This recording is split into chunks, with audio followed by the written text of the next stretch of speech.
दादा हरे राम ललनवा उनके पेट से भवा, अरे ललनवा उनके पेट से भवा, अरे पैदा होई के बिटिया होई गे बेटा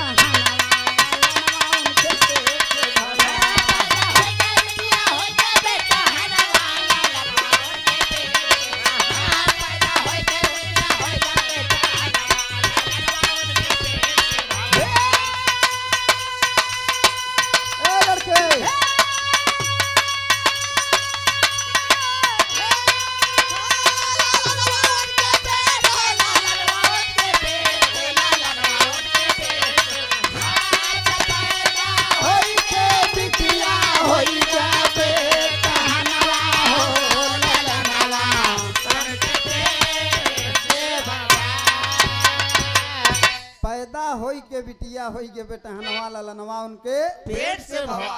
एक राजा विश्वांग जी रहले गाके हाल सुनाई हो,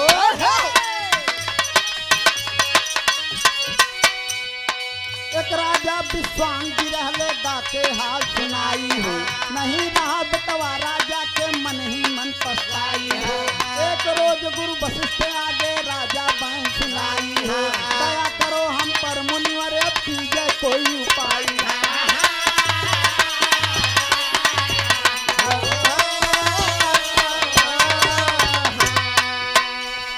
बाबूजी राजा विश्वांग के कोई संतान नहीं है, धीरे धीरे चौथापन लग गए। रतन भैया बहुत छोट भी रहा, ज्यादा 15-16 मिनट। बाबा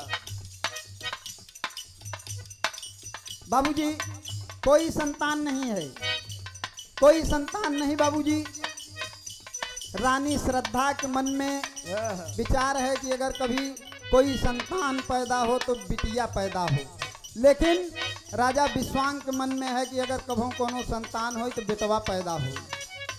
ये मास्टर साहब बाबा राजा विश्वांग वशिष्ठ मुनि के पास गए, उनके पास गए, कहा महाराज चौथापन लग गए, हमारे कोनो लड़कियां नहीं है, आप कृपा करें एक संतान की उत्पत्ति हो जाए। बाबा महाराज बोले बेटवा के लिए यज्ञ आप कराइए, पुत्र रत्न की प्राप्ति होगी। हे बाबूजी मुनि जी पुलस्त यज्ञ कराए, मुनि जी पुलस्त यज्ञ कराए।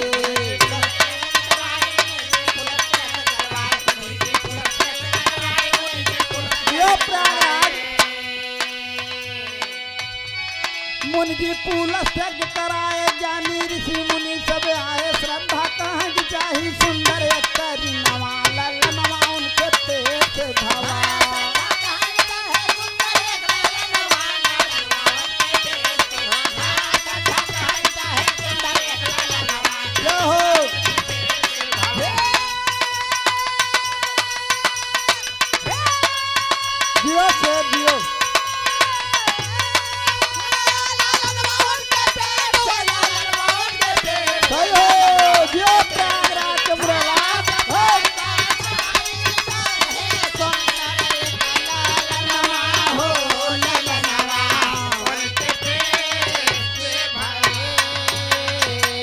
मास्टर साहब धीरे धीरे दिन बीता, पुलस्त यज्ञ हुआ, लेकिन बाबूजी जब यज्ञ हो लाग रानी श्रद्धा जाय के वेदाचार्यों से बता दिया कि ये महाराज जी बिटिया बरे यज्ञ करे, बेटवा बरे नहीं। बाबूजी बिटिया बरे यज्ञ सब लोग करे लागे।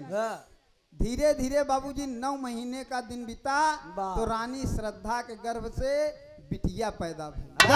बिटिया पैदा भाई बाबूजी, लेकिन राजा विश्वांग के मन में था कि अगर कोई संतान हो तो पुत्र हो, कोई संतान हो तो पुत्र पैदा हो।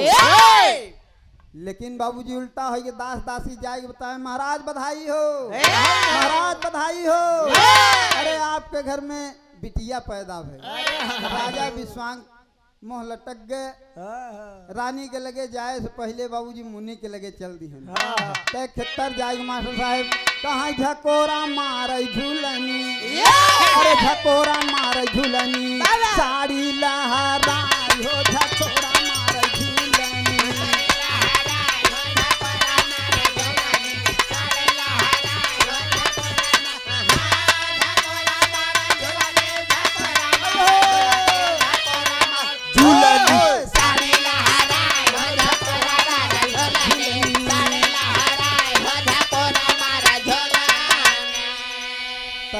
गड़बड़ा चला रहा मास्टर साहब।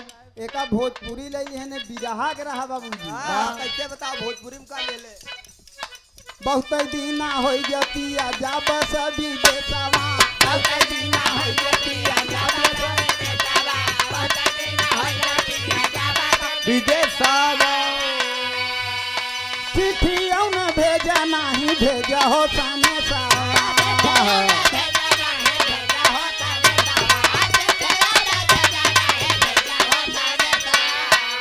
कहाँ हरियर जवानी हो, हरियर जवानी मोर सुख सुख जाए रे झकोरा मारे झकोरा मारे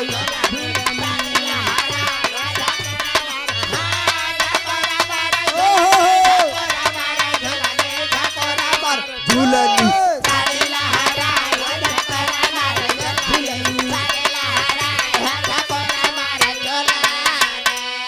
मास्टर साहब जाए के घोड़े पे फाट परन और घोड़ पकड़ लेहन। कहा महाराज हम तो बेटवा बरे कहे रहे बिटिया कैसे होई। महाराज कहें राजा साहब ही हमसे न पूछे का कहत हैं। कहा कैसे भैली बिटिया, अरे कैसे भैली बिटिया बतावा मुनि जानी, कैसे भैली बिटिया।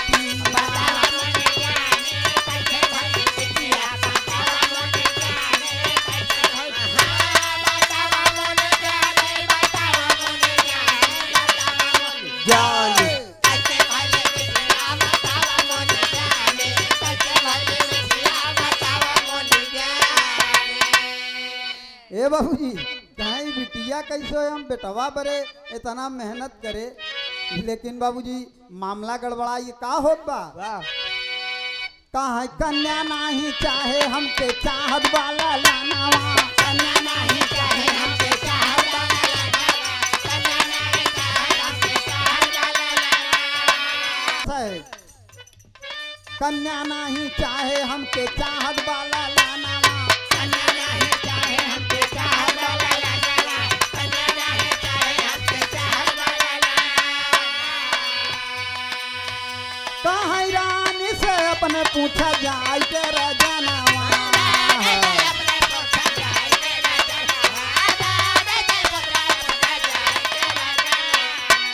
कहाँ बेदाचार से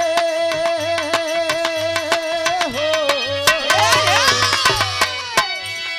बेदाचार से सब बताइन कहानी कैसे भैली बिटिया, बतावा नहीं जानी कैसे भैली बिटिया।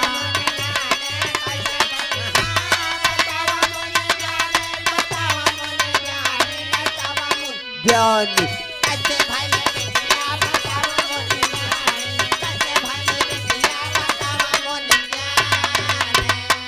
ए बाबूजी कहाँ जाए के अपने रानी से पूछा हमसे न पूछे।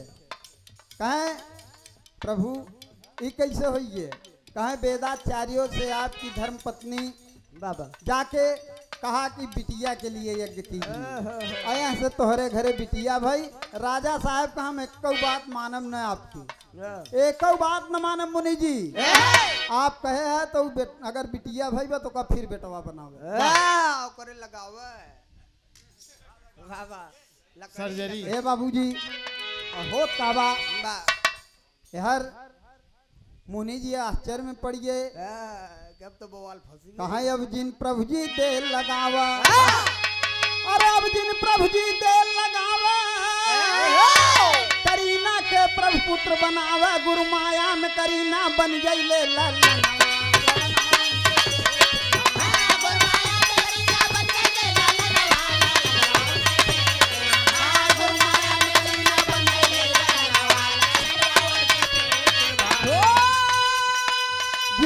दियो प्रयागराज के मुरैला चल रहा के। अरे घुड़वा के धरती है बाबूजी, घुड़वा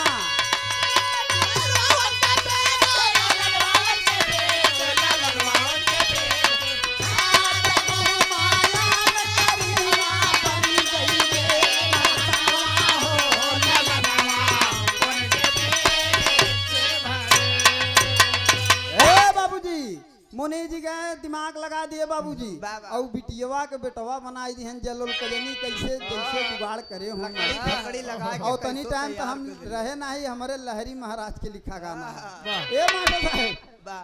तब कहाँ अब का होई मामला गड़बड़ाई बाबूजी हाँ। देखें रानी साहिबा कहाँ भैया ई तो महाराज जी बिटिया भाई रही कैसे ही बेटवा होई फिर धीरे धीरे दिन बीत के बाबूजी वाह।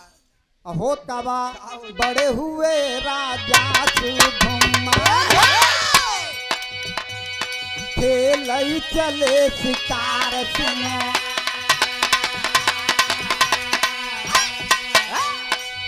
चार सिपाही संग में लेकर जंगल बीच मझार सुनो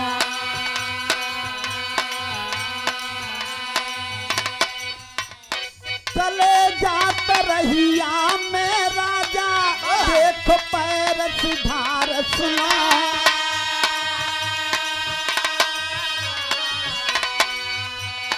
मार चौकड़ी हिरन है भागा मार चौकड़ी हिरन है भागा जंगल बीच मझार सुनो मार चौकड़ी हिरन है भागा जंगल बीच मझार सुनो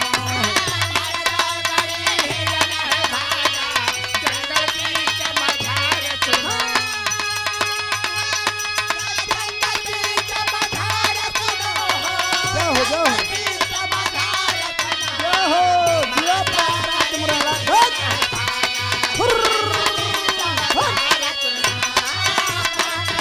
जिया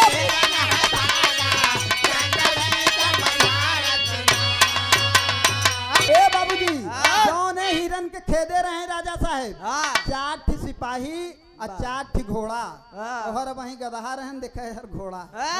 ए मास्टर साहब चला जाते हैं अब कहाँ पहुंच गया नीला नाम के जंगल में नीला नाम के जंगल में जहाँ भगवान भोलेनाथ के श्राप रहा वाह। भगवान भोलेनाथ के श्राप रहा बाबूजी कहा श्राप रहा एक बार भगवान भोलेनाथ माई पार्वती के साथे वहीं जंगल में बैठा रहे वाह, वाह। तब तक बाबूजी नारद भगवान आए नारायण नारायण आइए बाबूजी हाँ। आइए माई पार्वती के हैं भोलेनाथ ऐसे अगर सब आवत रही हैं वाह। तो ये कैसे काम बने हमार तो हर काम न बन पाए कहीं ऐसा है वाह। अब इस जंगल में जो आएगा वो मर्द से औरत बन जाएगा वाह। अगर औरत है तो कोई बात नहीं हाँ। अगर मर्द है हाँ, तो तो औरत मनाई- बन जाएगा मनाई, वाह। ए बाबूजी और वहीं जंगल में पहुंच गए शिव जी ऐसा श्राप सुनाए शिव जी ऐसा श्राप सुनाए इस बन मर्द कोई जब आए आए इस बन में तब बन जाए जनन मास्टर कहें अगर वह जंगल में न छोड़ेगा वाह, वाह। कहें जंगल में एका जे छोड़े आई के तो बाबू। मामला कर और वहीं मास्टर जंगल में पहुंच गए चार सिपाही चार अपन एक घोड़ा मिलाई के 5 घोड़ा बाबूजी हाँ। जात हैं तो वहाँ पांचवा घोड़ा मामला कौन है सब भाई? गड़बड़ाई मास्टर साहेब हाँ। गड़बड़ाई है हाँ। जितना घोड़ा रहन कुल घोड़ी हुई है करे जितना घोड़ा रहन कुल घोड़ी हुई है जितना हाँ। सिपाही रहन वह औरत बन गए और राजकुमार तो एकदम बाबूजी सुंदर स्त्री बन गए हाँ, ये जो और उतर के पिछवा बाबूजी एक बैठे दूसरे के होता देख है। के हंसत हैं वाह। एक दूसरे के देख के हंसत हैं और वाह। जब टोवत हैं कहें यार वहीं सब बराबर रहा वाह। खाल होइगा। ये कैसे ऊंच खाल हुई है हाँ। मामले ही गड़बड़ाई बाबूजी उबड़ खाबड़ हर राजकुमार के देख के जितना दरवान रहन वाह। का कहत हन मास्टर साहब अरे हम तो तेरे आशिक हैं सदियों पुराने अरे हम तो तेरे आशिक हैं सदियों पुराने चाहे तू माने चाहे न माने चाहे तू माने चाहे न माने चाहे तू माने चाहे न माने हम तो तेरे आशिक हैं जय हो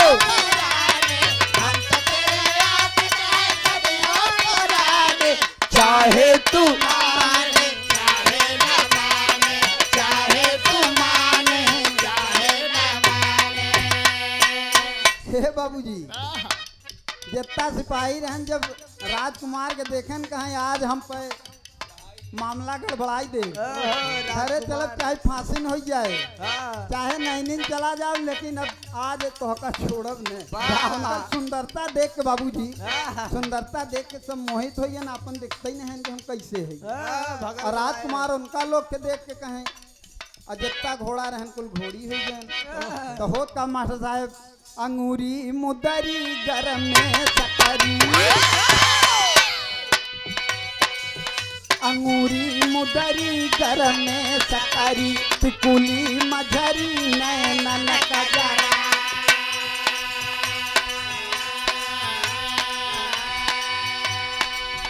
कमर कर धन लाली ओठन सोहे तन मन गर में गजरा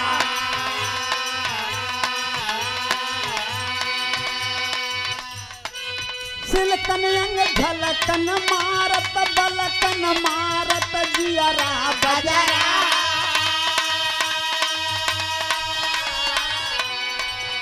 अठिलात चले जहरात चले अठिलात चले जहरात चले लहरात चले अंग के अचरा अठिलात चले जहरात चले लहरात चले अंग के अचरा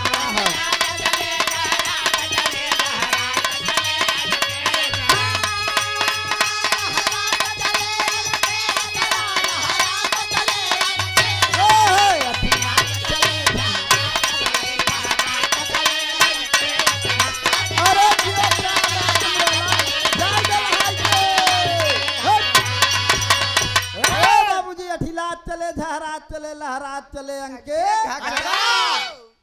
बार कजरा वाह वाह अच्छा कजरा हमका घंगरा हम कहीं अचारा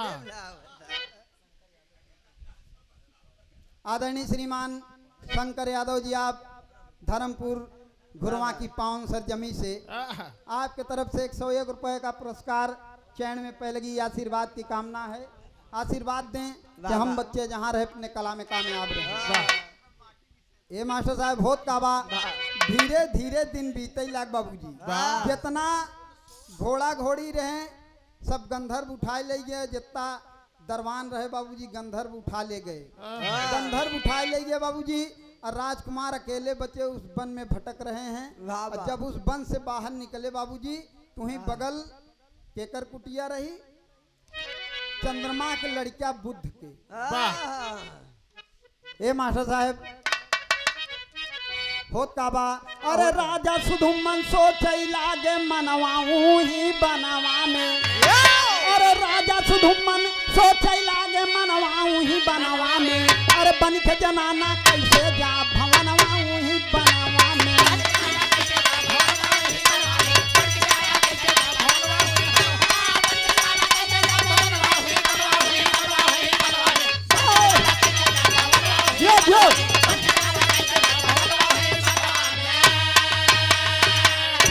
अरे शर्म से लौट घरे नहीं आवई बढ़ते गए अगारी हो बुद्ध तपस्वी चंद्र का लड़का जब तीन है निहारी हो अरे भय इश्क में चूर बुद्ध के तनवाऊं ही बनवा में अरे भय इश्क में चूर बुद्ध के तनवाऊं ही बनवा में करब सगाई तुझसे आप जननवाऊं ही बनवा में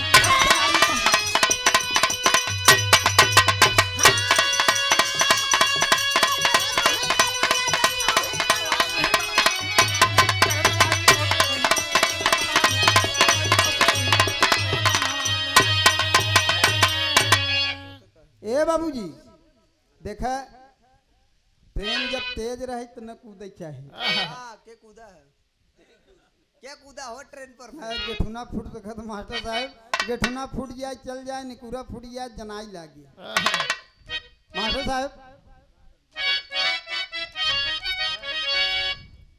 आगे होत का बा देखें शर्म से घरे नहीं आवत हैं बुद्ध बाबूजी वहीं तपस्या कर रहे हैं तपस्या कर रहे हैं जब इनका देखें बाबूजी इनकर सुंदरता कहाँ याद तो से सगाई ही बन में करब मास्टर साहब और बुद्ध उनसे विवाह कर लेते गंधर्व विवाह रचा लेते हैं बाबू गंधर्व विवाह रचा लिया तो होता क्या है मास्टर साहब, बुद्ध सुधुमन से किया सगाई, अरे बुद्ध सुधुमन से किया सगाई, बाकी गंधर्व लई गए उठाई, पैदा भवा पुरुरवा बीता 9 महीनवा। ए बाबूजी 9 महीना बीत गया, पुरुरवा पैदा भे, जहां से बुद्ध से यादव कुल चला, जहां से यादव कुल चला बाबूजी। और पुरुरवा के राजधानी झूसी बाबूजी, जहां उल्टा किला बोले थी। और पुरुरवा उर्वशी नाम की अप्सरा बाबूजी मोहित हो गई रही राजा पुरुरवा के ऊपर। कहाँ कर रही हूँ मास्टर साहब, यहाँ से यादवों की उत्पत्ति हुई। कैसे? आल्हा के भाव में कहना पड़ा, आखिरी भाव मास्टर।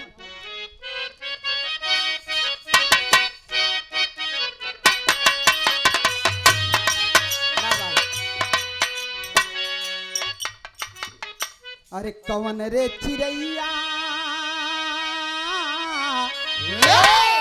कवन रे चिड़ैया भोरे 4 गोड़ चले रे भैया, कवन रे चिड़ैया भोरे 4 गोड़ चले रे भैया, कवन रे चिड़ैया भोरे 4 गोड़ चले रे भैया, होत दुपहरिया 2 गोड़े होई,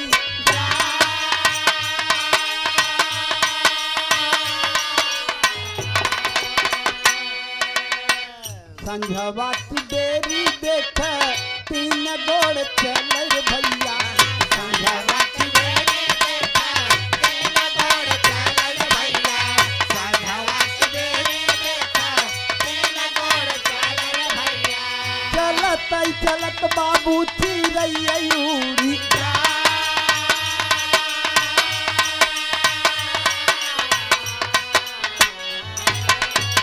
ए बाबूजी यार राजा विश्वांग परेशान है कि हमारा पुत्र आज सालों से गायब है, वन में गया शिकार खेलने के लिए नहीं लौटा।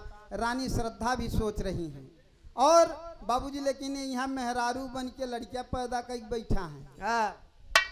तो होत का मास्टर साहब, अरे कहे बुद्ध के जननवा बन के दिनवा बितावल भैया, बुद्ध के जननवा बन के दिनवा बितावल भैया, बुद्ध के जननवा बन के दिनवा बितावल भैया।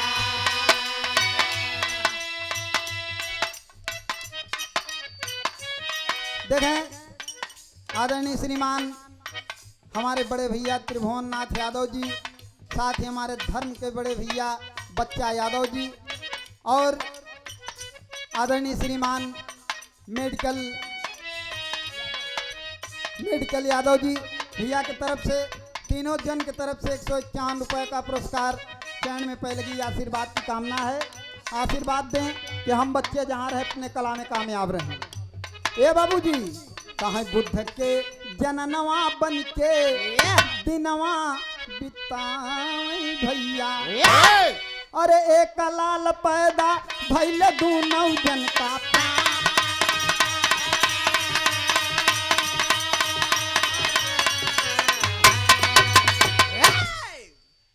खोजई वशिष्ठ गुरु लाई के दिनवा भैया, खोजई वशिष्ठ गुरु लाई के दिनवा भैया,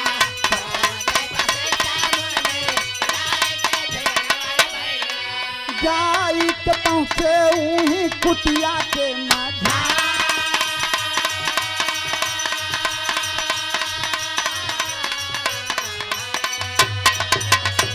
ए बाबूजी वहाँ पहुँच गया। दशा देखें जाय के महाराज के गोड़े गिर परन, कहें हम ही है, कहें कैसे औरत बन गया, कहें मामला बहुत गंभीर बा, कहें कैसे होए, कहें भगवान भोलेनाथ के सुमिरन कीजिए।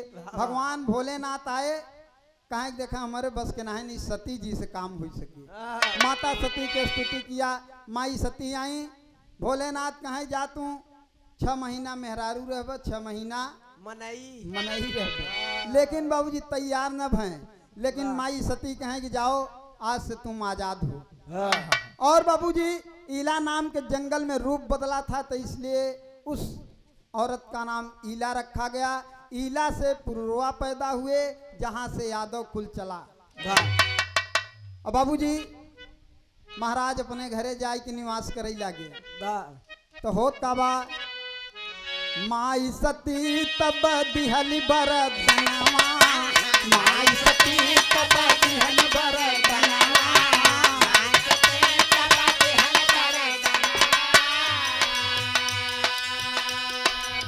सब दिन मर्द रहब बन बनाही नार, सब दिन मर्द रहब बन बनाही नार।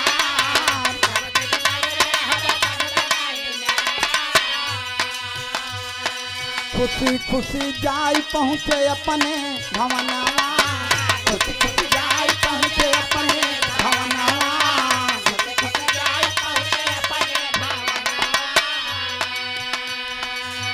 माई तो खुशी भइले पाई के अगार, माई तो खुशी भइले पाई के अगार।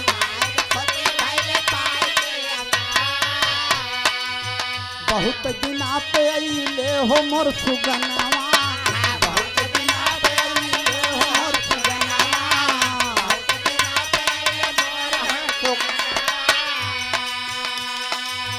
पकड़ के सिनवा से रोवला गिना, पकड़ के सिनवा से रोवला गिना, पकड़ के सिनवा से रोवला गिना। अरे पकड़ के सिनवा से रोवला गिनार। देखा यहीं से हमारे बिरहा के समाप्ति मास्टर साहब। गुरु भोला गुरु बाबा दीन, गुरु रहे मसूरिया दीन। अरे सीताराम गुरु दयाराम, गुरु ननकू राम शौकीन हो।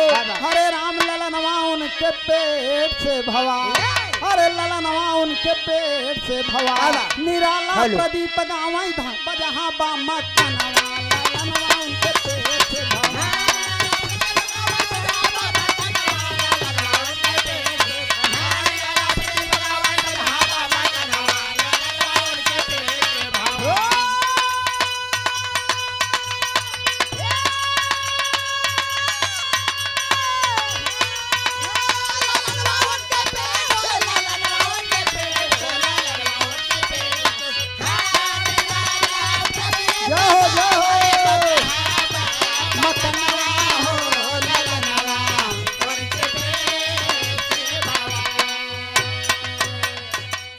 अरे कंकड़िया